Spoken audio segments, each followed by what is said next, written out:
hallway of the dance studio is lined with gleaming trophies, evidence of champions who came before. A vibrant poster catches the eye. K-pop One Dance Competition. Sign up now, with bold letters promising glory to those brave enough to compete. Inside the studio, the floor vibrates from the speakers blasting Stray Kids' La La La La, and it moves every part of Moon's body on the dance floor. This is her element. As Moon seizes the dance floor, some of the students are unable to resist the call. The beat brings them all in sync, setting the room ablaze. Moon is magnetic, late 30s with honey-toned skin that glistens with a light sheen of sweat as she moves. Her long black and blue braids swing dramatically with every sharp movement, catching the light like midnight water. She has a toned dancer's physique, strong shoulders, defined arms, and abs that tell the story of years of dedication. But it's not just her body that commands attention. It's the fire in her dark brown eyes, the confidence in every gesture, the way she moves like the music lives inside her bones. Charismatic and commanding, Moon steals the spotlight every time. She was born to dance, and when she dances, all her struggles are cast aside. She is free. But her taste of freedom is short-lived. Suddenly, silence fills the room. The disgruntled instructor stands at the front, with sharp features hardened by bitterness. Her lips are pressed into a thin line of perpetual disapproval, and her cold eyes narrow with spite as she glares at Moon. She's fed up with Moon always showing her up. It's the audacity for her. "So, you think you can run this class?" Unfazed, Moon stares back, defiant, with an unwavering smile. "You know, I try." The instructor retaliates. "Aren't you about to be 40 or something? I'm just worried that your knees could give out." She smirks with spite. The onlooking students snicker at the statement. Her intention was to strike Moon where it hurts, but Moon was careful not to show that the statement pierced her unhealed, trauma-filled heart. "And you're too young to be this bitter." Unable to withstand the insult, the instructor screams, "Get out!" She played right into Moon's hands. "My pleasure." Moon gathers her belongings to exit the tension. The instructor continues, "And don't ever come back here."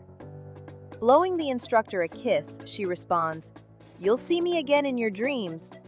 The room erupts in laughter.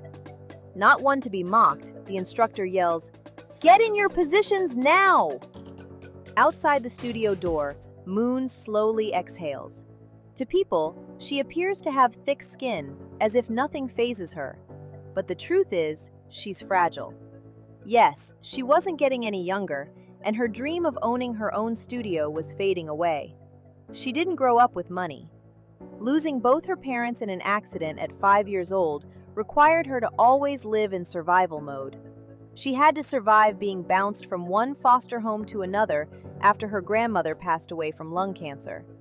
She shakes off the pain and launches a text to her bestie, Isi, who she actually considers her sister. They've survived so many storms that nothing could dare separate them. Even with being polar opposites, they can read each other's minds. She had to see Isi. It's the only way she could decompress from the unnecessary drama. Meanwhile, Isi, ever diligent and professional, continued her presentation, disregarding the alert on her phone. After all, she was in her element. At 39, Isi is polished perfection. She has rich, deep brown skin that seems to glow with an inner radiance.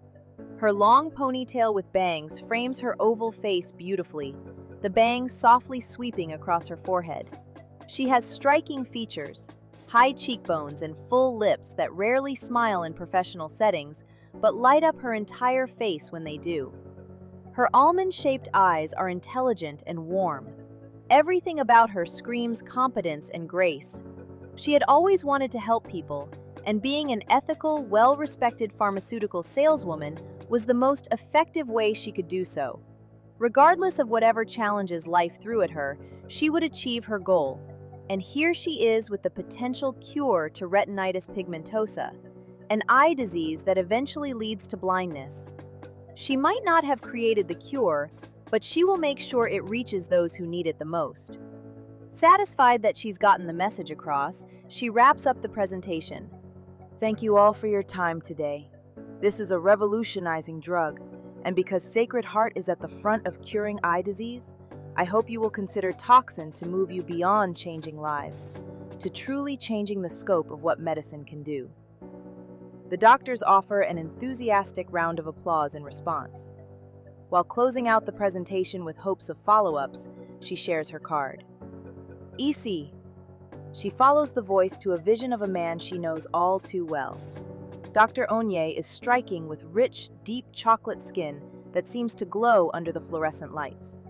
His perfectly maintained shoulder-length locks frame a chiseled jawline that could cut glass. He has an athletic build, the kind of physique that speaks of early morning gym sessions and disciplined living.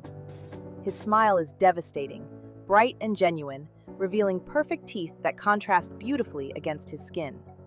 But it's his eyes, warm, intense, and locked entirely on her, that make her pulse quicken. He moves toward her with the kind of confidence that comes from a man who knows exactly what he wants, each step purposeful and smooth. His locks sway with the movement, catching the light. Dr. Onye? Her voice comes out softer than she intended. Although he wasn't present for the presentation, he'd heard she was in the building. He ensured that she would feel his presence as soon as she wrapped up. I heard this drug might actually get you the award for Savior of the World. His voice is deep, smooth like aged whiskey, with a subtle Nigerian accent that makes every word feel intentional. She's never one to brag. It's always a pleasure to see you.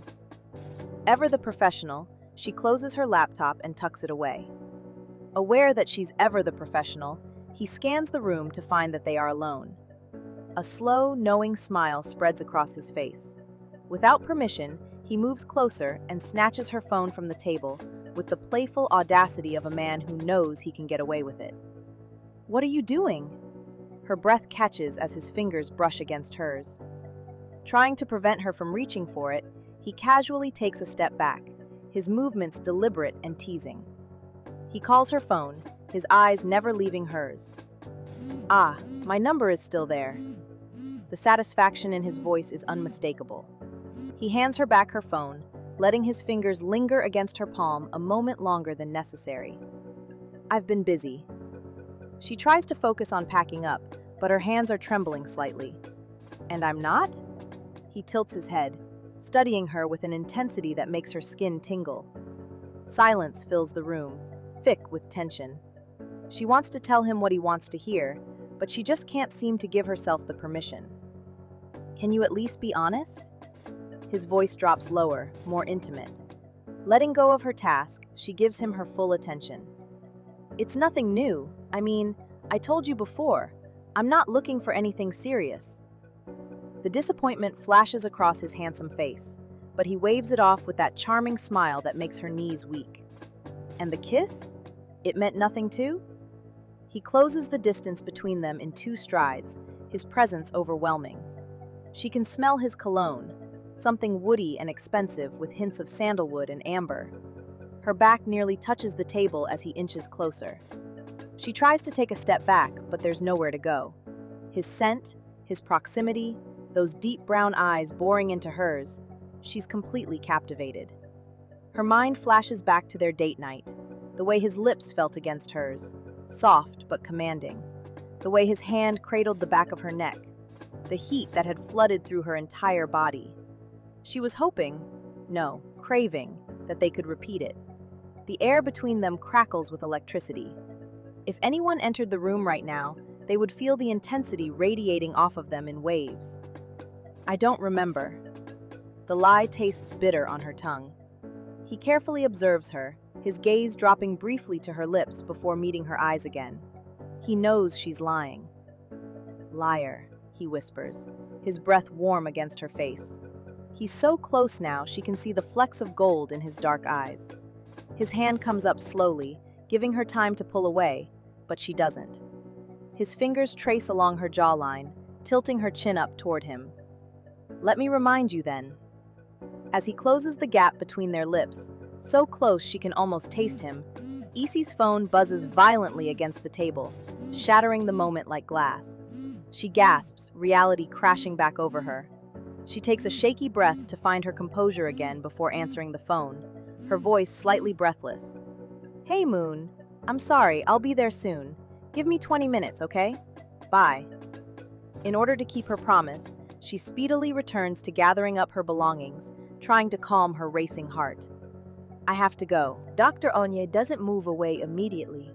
Instead, he reaches out and gently grabs her arm, his large hand warm and firm against her skin.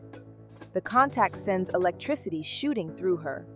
He stares deeply into her eyes, his thumb absently stroking her wrist. She tries to deflect his gaze, to look anywhere but at those penetrating eyes, but she can't fight it. "I know you're fighting it." His voice is low and intimate, meant only for her. "But when you're ready to stop fighting, you know where I'm at." His hand slides slowly down her arm before releasing her, the loss of contact leaving her skin cold.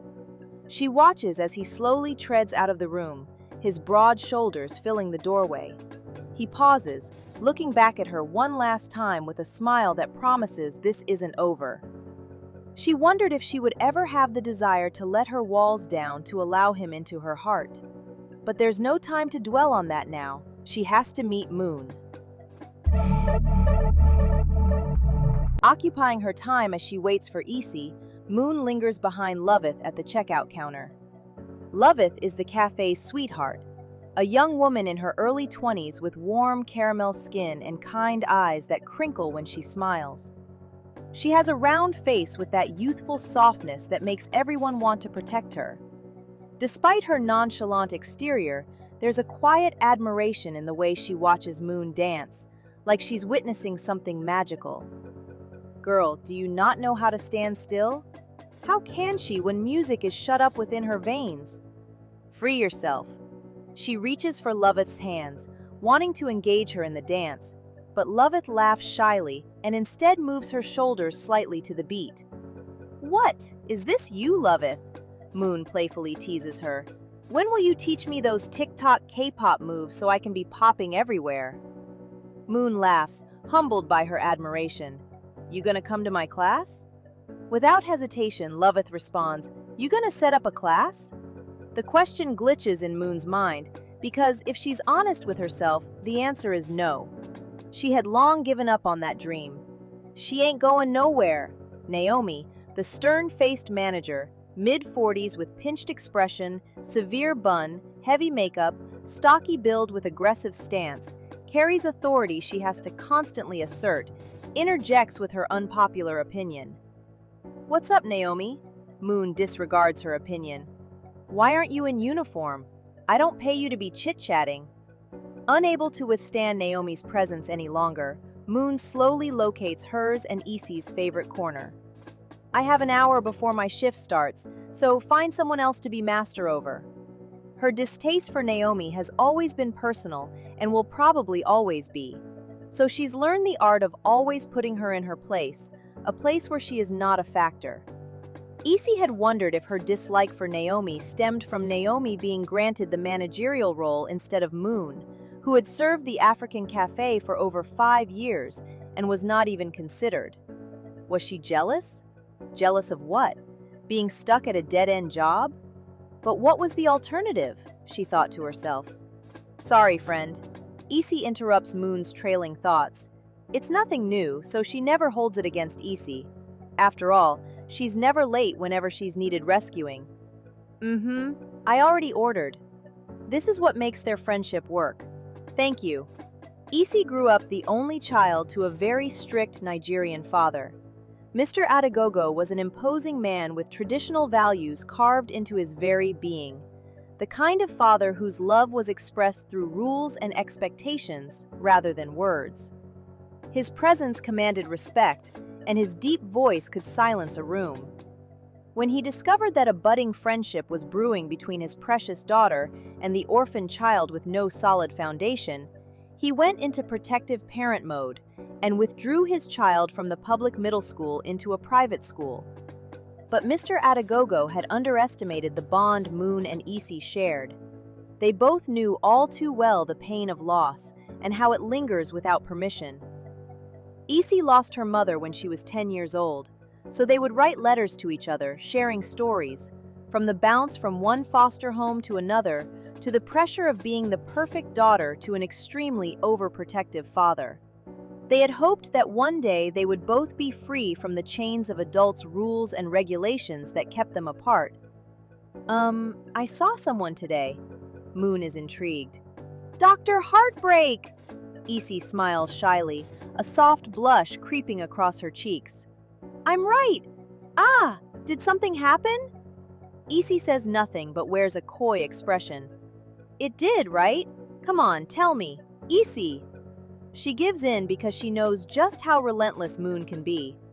Nothing happened. She's not buying it. Seriously? She scans Isi's face for evidence, but that thing she does with her eyes when she's lying is lacking. What? I'm telling the truth. Well, Moon interjects excitedly. I knew it. Spill. We almost kissed. Why didn't you lick that man's face down? You know that's all you've been thinking about since y'all's date. She was right. Dr. Heartbreak had earned his nickname for a reason. Every woman who crossed his path left with their heart either racing or breaking, depending on whether he chose them, and he'd chosen her. I was saved by the bell. Did she really want to be saved? She asked herself. Oh, my bad, but there's a decline option, so don't try and use me to empower your fears. She had many fears, and being in a committed relationship was on the top of the list. But what she felt for Dr. Heartbreak felt different. She had never felt that way before. As she searched her feelings for the doctor, Loveth interrupts. Here you go, ladies. She is grateful for the interruption. Thanks, Loveth. She returns a gentle smile. The piping hot jollof rice with grilled tilapia fish and fried plantain graces the table.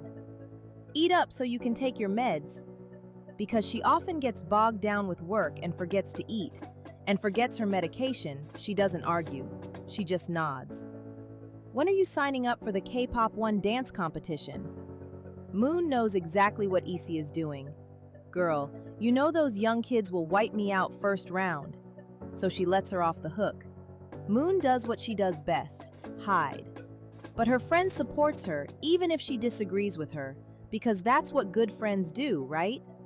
But she's Moon. She's supposed to shine bright. I still can't get over the fact that I know all the steps to Lala all because of you, and I can't even get the moves to Candy together. They both let out a loud laugh. What's the joke? It's Zayn. Moon's face lights up at the sound of his voice. He's a vision with smooth, rich brown skin that looks like it's been kissed by the sun. His athletic build is impossible to ignore, with broad shoulders and defined arms. He has full lips that know exactly how to make her melt. His dark eyes hold a protective intensity, but when he looks at Moon, they soften into something tender and intoxicating. He slides into the booth next to her with that easy confidence, the kind that comes from a man secure in who he is. His presence fills the space. Hey, baby. His deep voice rumbles through her, smooth and rich like dark honey. They immediately gravitate toward each other like magnets. He wraps his muscular arm around her waist, pulling her close against his solid chest. She melts into him as their lips meet. Not just a peck, but a real kiss. Slow, deep, lingering. The kind of kiss that makes the rest of the world disappear. His hand cups the back of her neck, fingers tangling gently in her hair. She sighs against his mouth, her hands resting on his chest where she can feel his heartbeat quickening. When they finally pull apart, he keeps her close, his forehead resting against hers for a moment. It had only been a day, but you'd think they hadn't seen each other in months. I missed you. Moon's voice is breathless, her eyes still closed, savoring the moment. Me too. He presses a soft kiss to her temple, then another on her cheek. How was dance? Zayn had long ago made peace with the fact that while she loved him deeply, Dancing would always be the first love of her life, and somehow that made him love her even more. Let's put it this way, I danced. She was never one to burden boyfriends with the messy details of her life. After all, they could use it as ammunition when they needed an escape. And Zayn was aware that he was no exception to the rule, so he just nods, pulling her tighter against him. You good, Isi? She loves to see Moon happy, and on the rare occasion that she would allow a man into her space, Isi was here for it. She smiled, trying not to feel like a third wheel. I am. Just 'cause y'all are in love cloud don't mean the rest of us don't exist. They were definitely in love cloud and had been floating there for a year now. My bad, we didn't mean to ignore you. Zayn's smile is apologetic, but not sorry enough to let Moon go. I just missed my baby. Moon smiles shyly as he looks at her with an intensity that makes her stomach flip. Love so raw and honest that he couldn't hide it even if he tried. His thumb traces gentle circles on her hip where his hand rests. Their intimate moment is rudely interrupted by Naomi, who could be heard loudly over the Afrobeats music across the serving counter. Time to get to work, Moon. Moon rolls her eyes but doesn't move from Zayn's embrace. I got 15 minutes and I'm using it. She snuggles deeper into his side. The loud sound of Naomi's voice did not instill fear in Moon. It only pointed everyone's attention to Moon, which would be embarrassing for anyone else. But being a dancer, she doesn't embarrass easily. She believes every attention is good, even when it's negative. Turn it into positive. This is why you should enter the competition. Moon knows Isi is right, but she knows how to handle Naomi. Girl, ain't nobody worried about that clown. Isi didn't doubt it. She just knew Moon could be living out her dream. Isi's alarm goes off, alerting her to leave for her next appointment. Guys, I have to go. I've got a 45-minute drive to my pitch. I'll see you lovebirds later. Moon is disappointed. Okay, see you later. As Isi rises from the booth, she stumbles slightly, her vision blurring for just a second. Zayn's reflexes are lightning quick.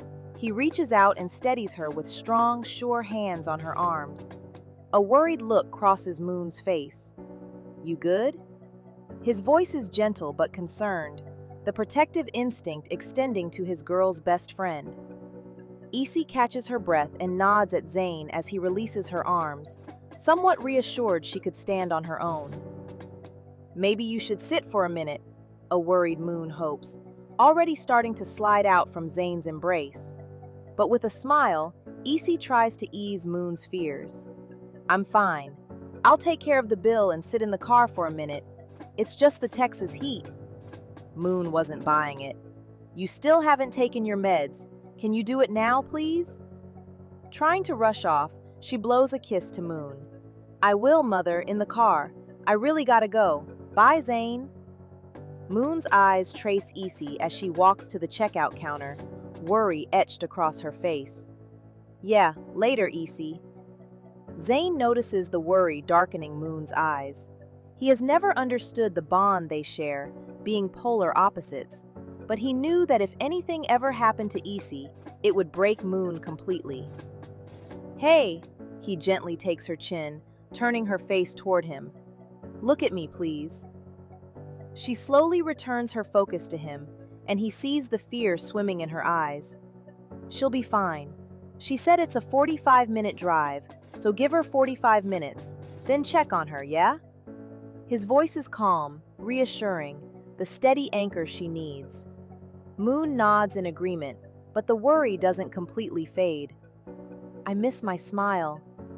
He traces her bottom lip with his thumb, coaxing the corners of her mouth upward. He knew exactly how to steady her, how to pull her back from the edge of anxiety. She wondered why she had fought so hard to keep her distance from him when he first shot his shot. The reason was still at the back of her mind, something he couldn't change about himself. But he keeps proving her wrong, keeps showing up, keeps loving her through her walls and fears. Suddenly, there is a loud, frightening scream from Loveth at the checkout counter. Moon! Moon's heart skips a beat. The worst has happened. And all eyes are on Moon. Let's just run until we reach the front.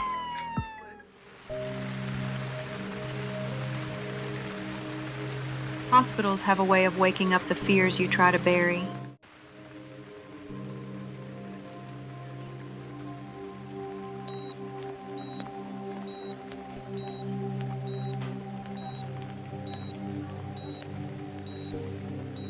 Moon, sit down. She'll be fine. Don't. You don't know that.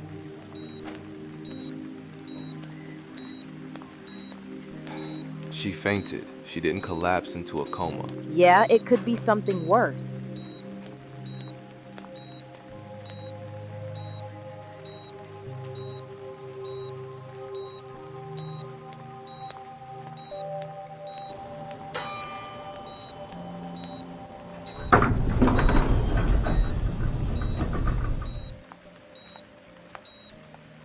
Where is he going?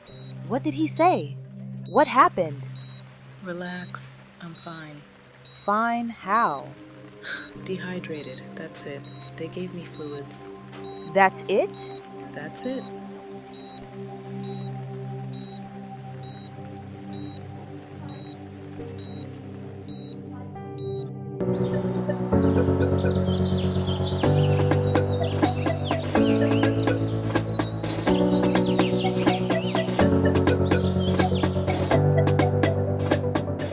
What is all of this? Morning, EC.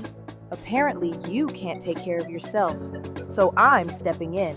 Moon, Poached eggs, iron from spinach, protein, hydration. I Googled everything. you made a buffet. I'll be back around lunchtime. Where are you going? Dancing, before I trigger Papa Bear. You know he loves you. What studio? Rush Studios. Your least favorite. But nothing I do can separate their love for me. Not yet, you mean. I want empty dishes. If it tastes good. Someone's got jokes. Bye.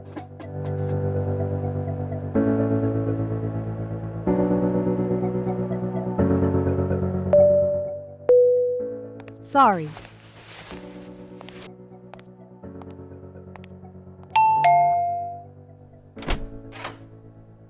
Thank you for coming.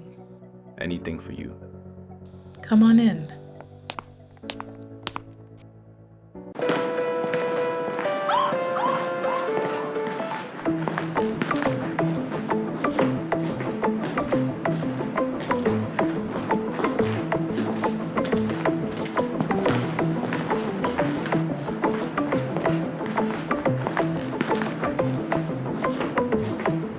What are you doing here?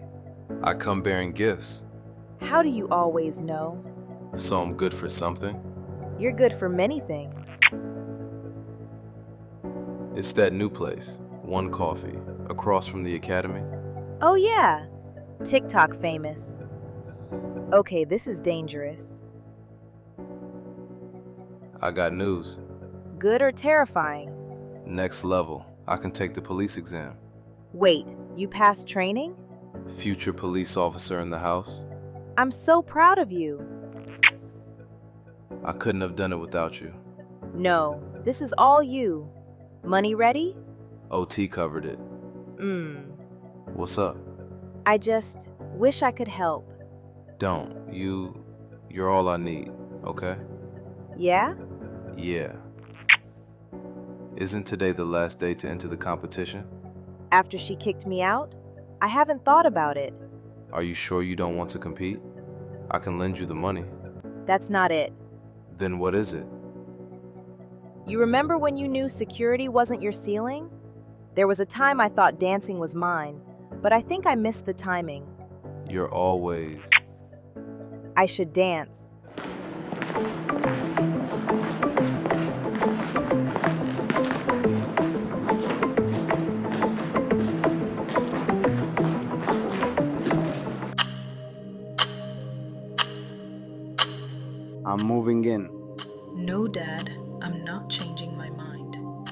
need full-time care. Nothing is changing. You fainted. It's getting worse. Let's just consider options. You need to prep? Yes, and if I don't leave now, I'll get stuck in traffic. Okay, I'll see you out. Thank you for coming, son. See you next time, sir. Your father is right, I can handle it. and Moon can't. Moon can't what? I'll call you later.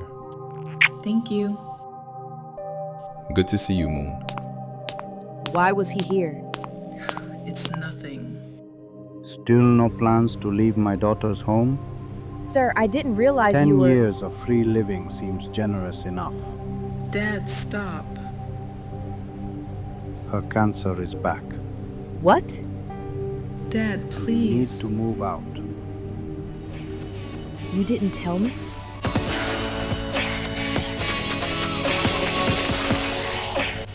"10 years, and somehow Moon was the last to know."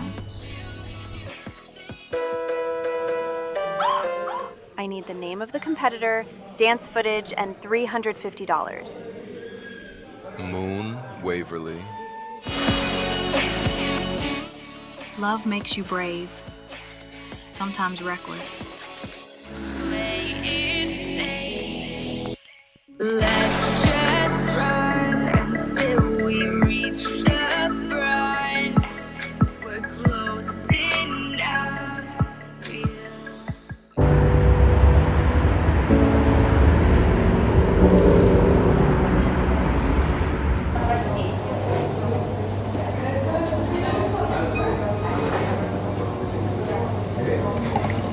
Hey, lady, stop! Sometimes when the perfect order for our lives changes, it's either hide or fight. I'm so sorry. I'll get something to wipe it.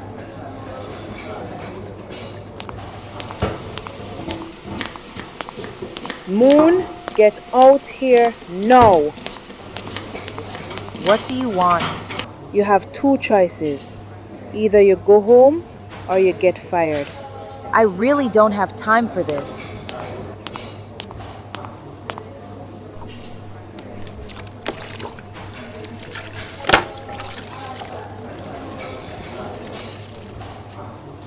This is not the table with the spill. You know what? Get out.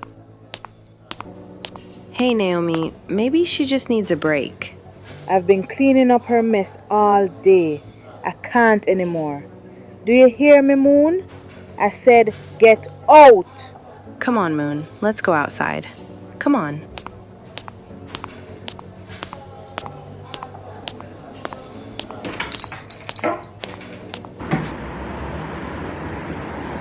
Is it easy? Yeah. How bad is it? Am I a bad friend? Did she say that? She doesn't have to. Then you're not. But the way people treat you says a lot. Just say sorry. Whenever my friends get mad at me, I just say sorry and keep it pushing. Is it that simple? I mean, it's you and EC. Yeah, it's me and EC. Are you good? I'm gonna get out of here. What about Naomi? What about her? Could you get my stuff? You might not have a job. I'll survive.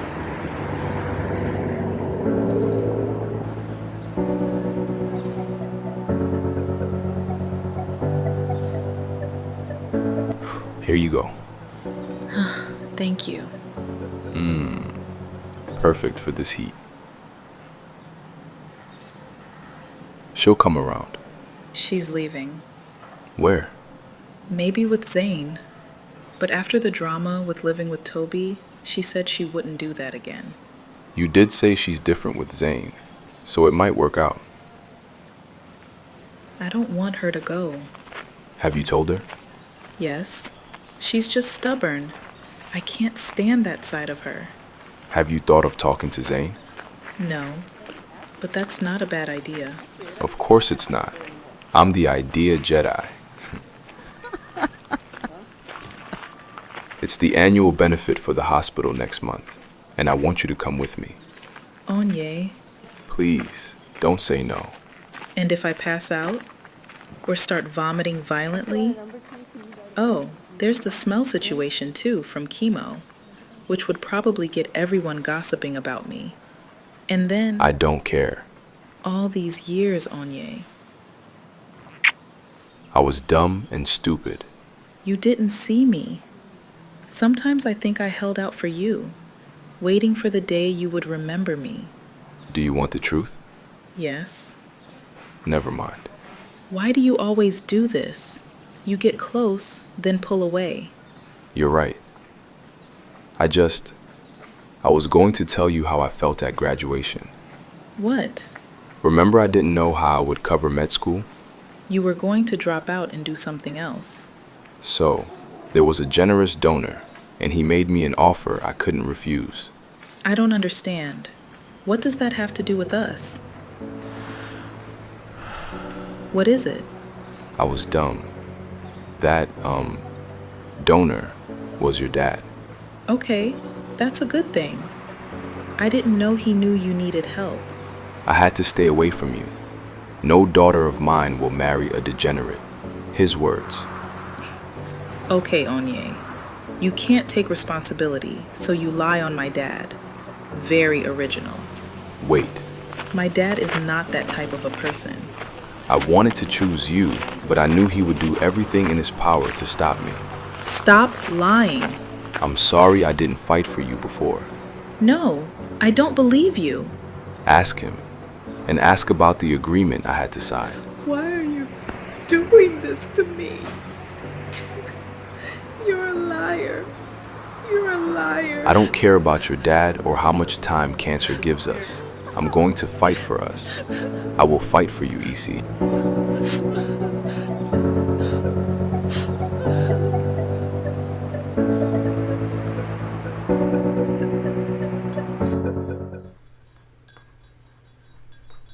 So your brother is proud of you. Not yet. What does that mean? I think it's the reason me and Moon get along. Because people only remember our past. He'll come around. Did I say something funny? It's just, Moon is right about you. She was making fun of me, right? No. She told me you always find the bright side to everything. Is that a bad thing? If that's how you cope with adulting, then ain't nothing wrong with that. Sometimes it's hard. Like with cancer? Especially that. Moon was the one always looking on the bright side my first time around. Really? Shocking, I know. We would listen to Stray Kids and she would make sure I knew all the choreography. Because for some strange reason, every time their songs came on, I just felt happy, you know? She'd probably played it 1,000,000 times before, so you had no choice but to submit. Probably. I love her, but I don't get the whole K-pop thing, though. No one does. And that's okay. I can't go this round without her. Understandable. Okay. Can you do me a favor? What's up? When she asks to move in with you, tell her no. Isi, I don't know. Look, I know you're the best man she's ever had, and you want to be there for her, but just this once, I'm begging you don't do it. If you... Babe, I am so ready for your... Isi, what are you doing here? Let's just run until we reach the